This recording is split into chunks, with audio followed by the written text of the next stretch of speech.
नमस्कार दोस्तों, आपका हमारे चैनल आस्था में शक्ति में बहुत बहुत स्वागत है। राधा और कृष्ण की प्रेम कहानी सदियों बाद भी लोगों के दिलो दिमाग में ताज़ा है।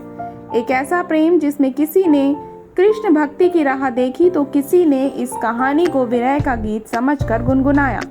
कृष्ण और राधा का प्रेम जितना चंचल और निर्मम रहा, उतना ही जटिल और निर्मम भी। सदियों से भले ही कृष्ण के साथ राधा का नाम लिया जाता रहा है, लेकिन प्रेम की ये कहानी कभी पूरी नहीं हो पाई। आज भी ये सवाल लोगों को कचोटता है कि राधा और कृष्ण का प्रेम कभी शादी के बंधन में क्यों नहीं बन पाया। जिस शिद्दत से कृष्ण और राधा ने एक दूसरे को चाहा, वो रिश्ता विवाह तक क्यों नहीं पहुंच पाया।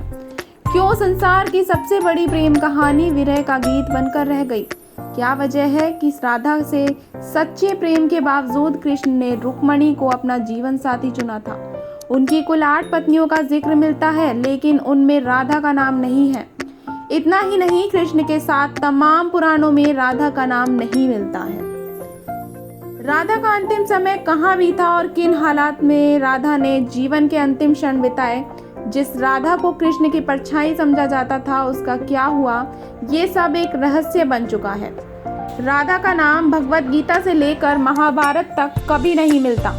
राधा के बिना जिस कृष्ण को अधूरा माना गया है, उनकी कथाओं में राधा का नाम तक नहीं है।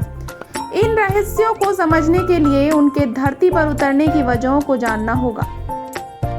ऐसा कहा जाता है कि राधा धरती पर कृष्ण की इच्छा से ही आई थी।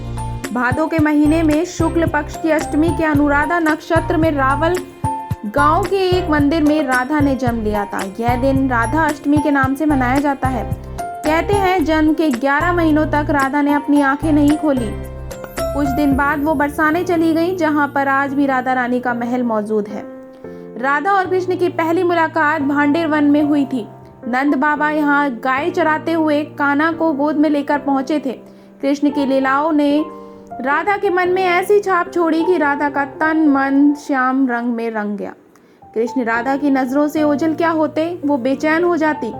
वो राधा के लिए उस प्राण वायु की तरह थे, जिसका बिना जीवन की कल्पना करना मुश्किल था। कहते हैं कि राधा को कृष्ण से विरह का श्राप किसी और से नहीं बल्कि सुदामा से ही मिला था। वही सुदामा जो कृष्ण के सबसे प्रिय मित्र थे। सुदामा के इस श्राप के चलते ही 11 साल की उम्र में कृष्ण को वृंदावन छोड़कर मथुरा जाना पड़ा था। श्री कृष्ण और राधा गोलोक एक साथ निवास करते थे। एक बार राधा की अनुपस्थिति में कृष्ण विरजा नाम की एक गोपिका से विहार कर रहे थे। तभी वहां राधा आ पहुंची और उन्होंने कृष्ण और विरजा को अपमानित किया। इसके बाद राधा ने विरजा को धरती पर दरिद्र ब्राह्मण होकर दुख भोगने का श्राप दे दिया। वहां मौजूद सुदामा ये बर्दाश्त नहीं कर पाए और उन्होंने उसी वक्त राधा को कृष्ण से बरसों तक विरह का श्राप दे दिया।